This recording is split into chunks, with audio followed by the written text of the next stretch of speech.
তো দেখতে পাচ্ছেন এই 4.5 গাড়ি ডাবি গেছে কাদায়, ফাঁসি গেছে। এমন ভাষা ফাঁসিছে যে সে গাড়ির কেবিন পর্যন্ত মাটির নিচে ডাবি গেছে। অবস্থাটা দেখেন কি অবস্থা, গাড়ি এখন আল্লাহ গো মাগো কইতেছে।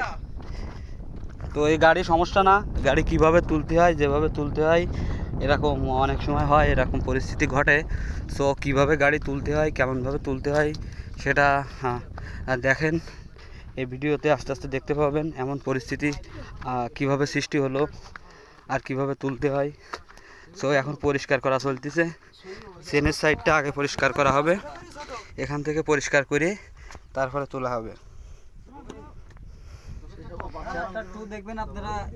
ভিডিও যদি এই গাড়ি সহ তুলতে যায় তাহলে তো প্রায় 2 ঘন্টাই যায়। তো কাটি কাটি দেখাবান, বাকি ভিডিওটা তোলার সময় দেখাবান।